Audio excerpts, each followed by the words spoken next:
We live with glowing screens constantly in our pockets, pulling in thousands of stories a minute. We have access to more information right now than at any point in history. Yet we easily feel overwhelmed, catching tiny bits of news throughout the day while missing the bigger picture. This chart isolates a revealing statistic from a 2013 poll.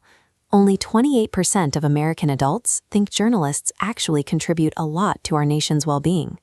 Despite continuous access, respect for the media is collapsing. To understand why, you have to look at the tense transaction driving political news. Politicians desperately need cameras on them to spread their message and win re-election. Journalists, meanwhile, need insider access to those politicians to uncover the facts they report to the public. But networks are businesses. To charge higher advertising rates, they have to attract massive audiences. So they naturally filter the information they get from the government, stripping out dry policy details to prioritize fast-paced, highly visual conflict. This demand for on-screen drama acts as a distorting lens.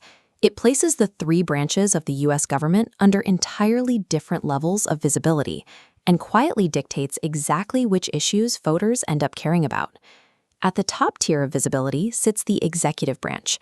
Broadcast news requires a clear, central character to build a daily story around, and the presidency provides exactly that, a single leader to focus the cameras on.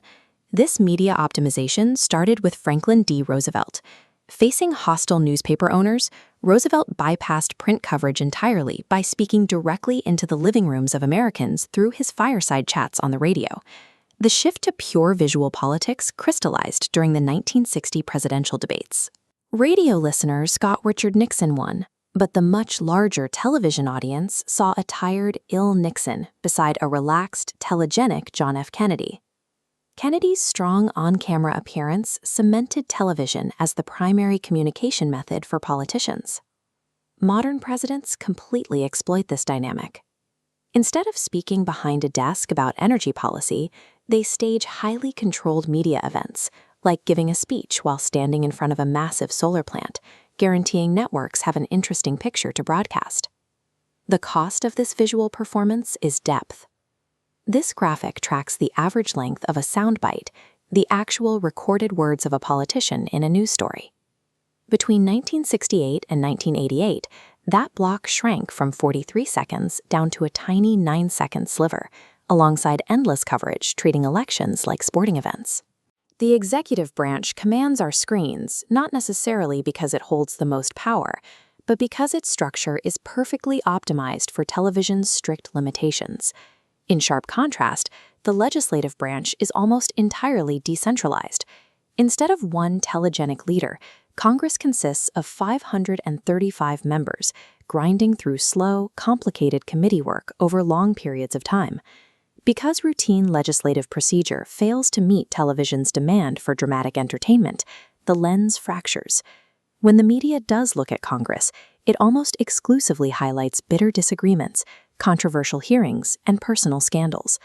The irony here is that absolute transparency exists. Networks like C-SPAN offer continuous, gavel-to-gavel coverage of floor debates, but mainstream media outlets largely ignore this footage because it lacks the high-stakes narrative tension that keeps viewers watching. To bypass this negative filter, candidates are forced to buy their way onto the airwaves. They spend millions on brief, 30-second spot advertisements just to present a positive description of their platform directly to voters. Congress's sprawling structure effectively renders its actual lawmaking invisible. We end up viewing our lawmakers almost entirely through the lens of incredibly expensive commercials or gridlocked rivalries. Then there is the judicial branch. The Supreme Court operates in a tier of near-total media invisibility. This blackout is entirely by design. Justices never hold press conferences and rarely give interviews. Their work centers on resolving abstract, highly technical points of law, published strictly as dense text documents.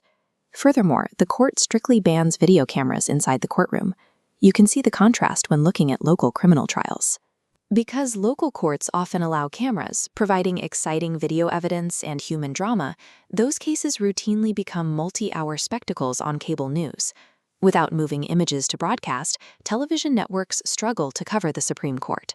Consequently, the public remains disconnected from the institution, making some of the most permanent, policy-altering decisions in the country.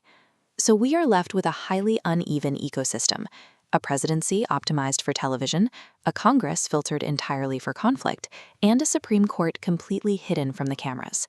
This imbalance heavily influences the public agenda, the specific collection of issues and problems that citizens and political leaders collectively agree require government attention. This diagram visualizes a core theory from media scholar Maxwell McCombs. He concluded that while the media may not successfully tell the public exactly what to think, their daily selection process strictly limits what the public thinks about. Because news outlets are competing businesses, this funnel naturally rejects complex, text-heavy governance. Those stories simply bounce off. Instead, high-profile visual controversies slide right through to the front page and the evening broadcast. An informed citizen must recognize that the news is a carefully curated filter.